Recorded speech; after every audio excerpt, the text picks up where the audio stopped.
ন্যাড়া মাঠে তালতলায় মাচাতে বসে সন্ধ্যা আড্ডায় মত্ত বলাই, সঙ্গে নন্দ আর পঞ্চা। গ্রামের ছোকরা থেকে শুরু করে বয়স্করাও এইখানে এসে সন্ধ্যার পর খানিকটা সময় কাটিয়ে যায়। গ্রামের অনেকেরই জীবন চলে কানা নদী থেকে মাছ ধরে, আর রাতের দিকে নদীতে ভালো মাছ পাওয়া যায়। আর সেই জন্যই অনেকে ভাগ্য ফেরাতে ছুটে যায় নদীর এদিক ওদিক। কিরে পঞ্চা, আজকে আবার কোথায় যাবি মাছ ধরতে? আজকে ওই পোড়াঘাটের দিকে যাব। শুনেছি রাতের বেলা ওইদিকে নাকি প্রচুর মাছ পাওয়া যায়। বলিস কি রে, এই রাতের বেলা ওইদিকে যাবি? তোর কি প্রাণের মায়াটা নেই নাকি? জানিস না রাতের বেলা ওই জায়গাটা কত ভয়ঙ্কর হয়ে ওঠে? সবই শুনেছি, কিন্তু ওসব ধাপ্পাবাজি। এর আগেও তো আমি অনেকবার গেছি, আরে এমনিতেও তো অনেকেই যায়। হ্যাঁ, তা অনেকে যায়, কিন্তু একটু সাবধানে থাকবি। একা যাচ্ছিস নাকি? না না, পচা যাবে আমার সাথে। পচা জানে তুই আজকে ওইদিকে মাছ ধরতে যাবি?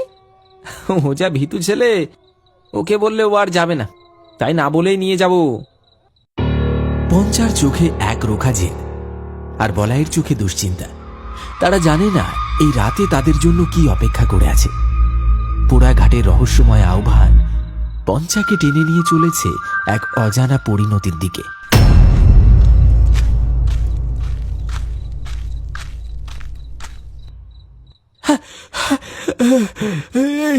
তোরা এখানে আড্ডা মারছিস, আর আমি সেই থেকে অপেক্ষা করছি চৌরাস্তার মোড়ে।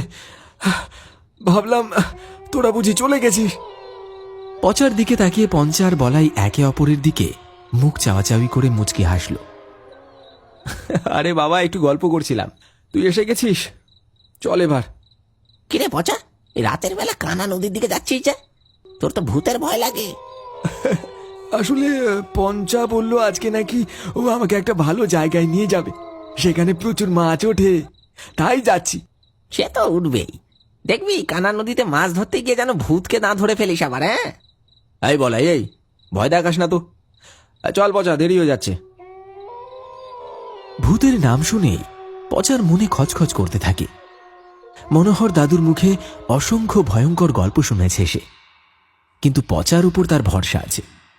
পঞ্চা এসব বিশ্বাস করে না, আর সে সাহসী ছেলে। দুজন মিলে হাঁটতে শুরু করে কানা নদীর দিকে।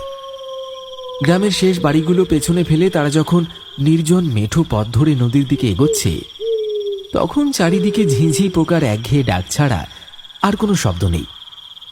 আকাশের চাঁদটাও তখন পাতলা মেঘের আড়ালে ঢাকা, তাই টর্চের আলোতেই ভরসা।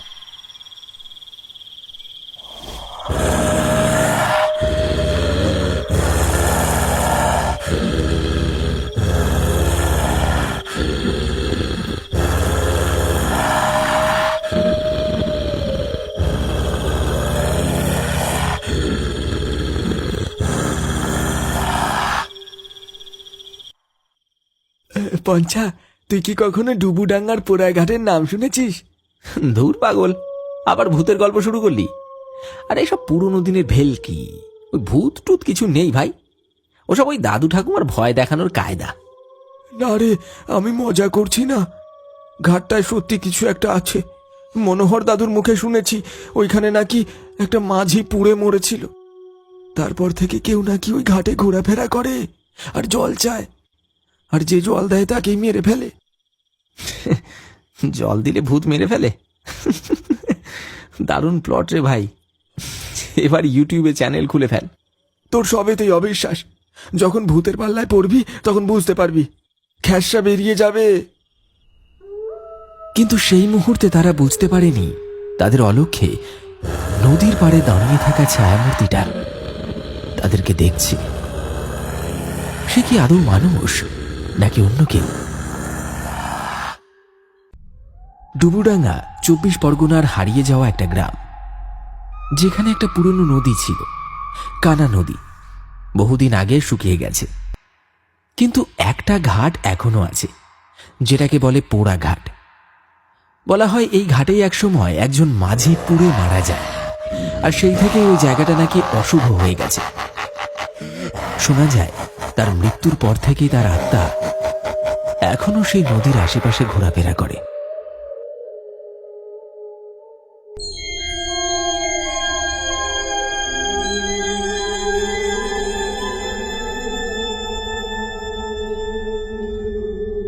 কিরে, এমন গম্ভীর মুখে দাঁড়িয়ে আছিস কেন? তোকে দেখে তো মনে হচ্ছে কিছু একটা টের পেয়েছিস। দেখ, ওইদিকে ঘাটের একেবারে ধারে জল ধস নেমে যে জায়গাটা কাদার পাহাড় জমেছে, সেখানটায় কেউ বসে আছে। কোথায় রে? আমি তো কিছুই দেখতে পাচ্ছি না। কুয়াশার ভেতর বসে আছে, মুখ দেখা যাচ্ছে না, কিন্তু একটা কালো কম্বল গায়ে ঢাকা, একদম নড়ছে না রে, যেন পাথরের মূর্তি। আমি বলছি পঞ্চা, ওটা ওটা মানুষ না।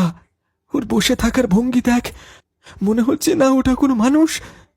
তুই আবার শুরু করলি, হয়তো কোনো জেলে হবে। কুয়াশায় এমনিতেই সবকিছু অদ্ভুত লাগে। হঠাৎ পচা আর পঞ্চা দেখতে পায় নদীর একেবারে শেষ সীমানায় পোড়া ঘাটের ধারে কেউ একজন বসে আছে। শরীরটায় নড়াচড়া নেই, যেন পাথরের মতো স্থির। চারপাশে কুয়াশা ঘিরে ধরেছে তাকে, আর সেই স্থিরতার মধ্যে অদ্ভুত এক অস্বস্তিকর নীরবতা। ঠিক সেই মুহূর্তে মনে পড়ে যায় পটলের দাদু মনোহর দাদুর কথা। একসময় গ্রামের অভিজ্ঞ জেলে ছিলেন তিনি। মনোহর দাদু বারবার বলতেন, ওই ঘাটে রাত নামলে একজন ঘোরাফেরা করে আর জল চায়, আর যে তার কথায় ভুলে তাকে জল দেয়, তখনই সেই ভূত তাকে মেরে ফেলে। কিরে, আমার মনে হচ্ছে এই জায়গাটায় কিছু ঠিক নেই। ঘাটের হাওয়া কেমন যেন লাগছে, বুকটা কেমন টান টান লাগছে। চল, এখানে আর না, অন্য কোথাও যাই। আবার শুরু করলি? আরে ওইখানে কেউ বসে আছে তো কি হয়েছে? নিশ্চয়ই কোনো জেলে আমাদের মতোই মাছ ধরতে এসেছে। আরে কুয়াশায় সবই তো ভয়ানক লাগে।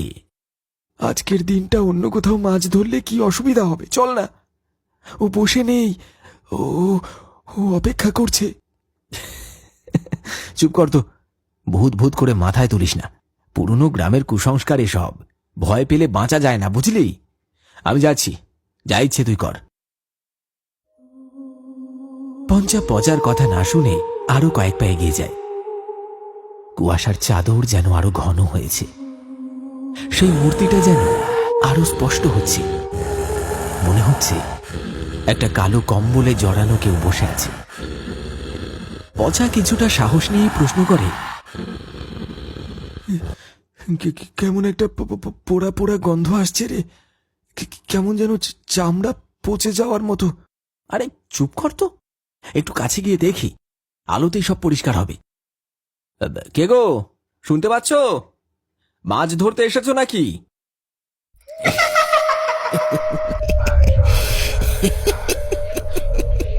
কয়েক মুহূর্ত সব চুপচাপ। তারপর হঠাৎ একটা কণ্ঠস্বর ভেসে এলো, জল, একটু জল দাও। কথাটা শোনা মাত্রই পঞ্চা এক ঝটকায় কিছুটা পেছনে সরে এলো। তার মুখে আতঙ্ক জমা হয়েছে।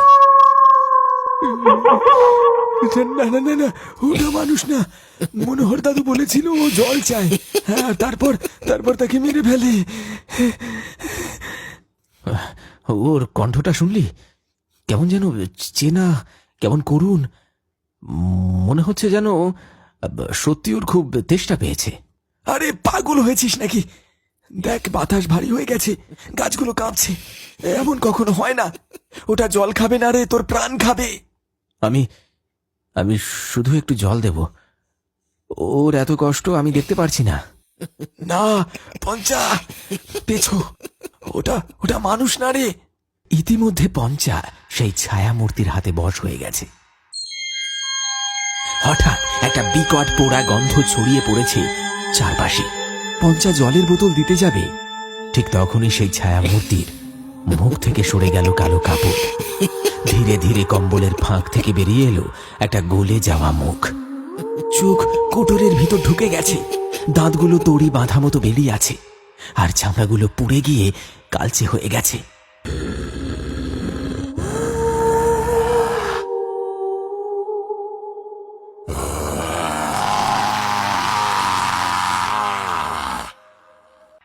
ও মাগো, এই যে সেই ভূত! পঞ্চা, পঞ্চা, পালা এখান থেকে! জল দিয়ে আমার তেষ্টা মিটবে না,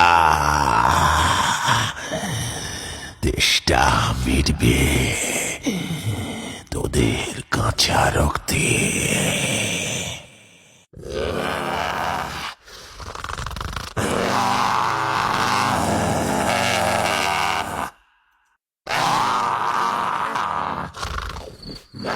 পঞ্চা তখনও এই ছায়া মূর্তির কাছে হতভম্বের মতো দাঁড়িয়ে আছে। কেবল ঝিঁঝি পোকার ডাক আর গোঙানির শব্দ ভেসে আসছে পচার কানে। পচার বুকের ভেতরটা ঢিপ ঢিপ করছে। সে পঞ্চাকে কুনুই দিয়ে গুঁতো মেরে পেছাতে ইশারা করে, কিন্তু পঞ্চা তখনও ওই মূর্তির দিকে তাকিয়ে। হঠাৎ মূর্তিটা খুব ক্ষীণ স্বরে বলে ওঠে, মনে পড়ছে না মনোহর দাদুর কথা, যে জল দেয় আমি তাকেই মেরে ফেলি। পচা মরিয়া হয়ে এক হাত চেপে ধরে পঞ্চার। সে ছায়ামূর্তি আরো শক্ত করে আঁকড়ে ধরে। পঞ্চার শরীর কাঁপুনি দিয়ে ওঠে। সে বুঝতে পারে তার শরীরের শক্তি যেন শুষে নিচ্ছে কেউ। তার চোখ বিস্ফারিত হয়, আর সে চিৎকার করার চেষ্টা করেও কোনো শব্দ করতে পারে না।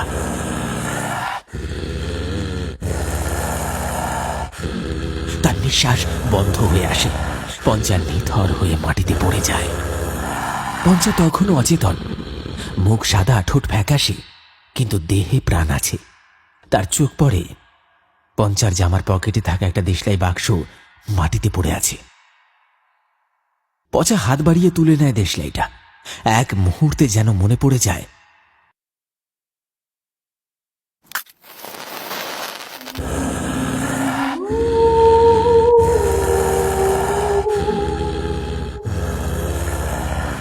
একদিন এই আগুনে পুড়ে তুই মরেছিলিস, এখনো তোর মুক্তি হয়নি।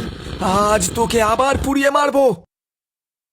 মরিয়া হয়ে একটা কাঠি জ্বালিয়ে সে জ্বলন্ত দেশলাই কাঠিটা সে পিশাচের দিকে ছুঁড়ে দিল।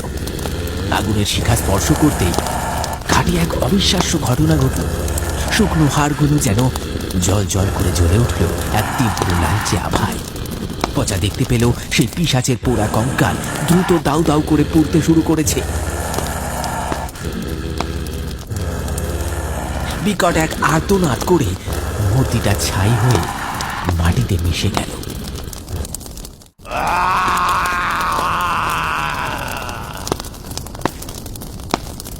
এক ঝলক পোড়া গন্ধ আর ধোঁয়া ছাড়া আর কিছুই অবশিষ্ট রইল না। পচা পঞ্চাকে নিয়ে তার কুঁড়ে ঘরে ফিরে। পঞ্চাকে চাদর দিয়ে জড়িয়ে দেয়। তারপর 1 ঘন্টা পরে পঞ্চা ধীরে ধীরে চোখ মেলে। আমি আমি কোথায়? তুই এখন বাড়িতে। অনেক কষ্টে তোকে বাঁচিয়ে ঘরে নিয়ে এসেছি। ভূত বলে কিছু হয় না। বেশ তো চেষ্টা করেছিলিস। আর যাবি? আমার আমার ভুল হয়ে গেছে পচা, আমায় ক্ষমা করে দে। গ্রামের মানুষজন খোঁজ নিতে আসে। পচা সবকিছু খুলে বলে। অনেকে বিশ্বাস করে, অনেকে হেসে উড়িয়ে দেয়। তবে সেই রাতের পর থেকে গ্রামে আর কেউ রাতের বেলা সেই অভিশপ্ত ঘাটের ধারের কাছে যায় না। অশুভ শক্তি হয়তো আর তাদের পিছু নেয়নি, কিন্তু সেই রাতের স্মৃতি পঞ্চা আর পচাকে আজীবন তাড়া করে বেড়াবে। আর কানা নদীর শুকনো বুকে আজও যেন এক চাপা দীর্ঘশ্বাস শোনা যায়, যা বলে দেয় প্রকৃতির প্রতিটি অলৌকিক ঘটনার পেছনে লুকিয়ে থাকে এক অজানা সত্য।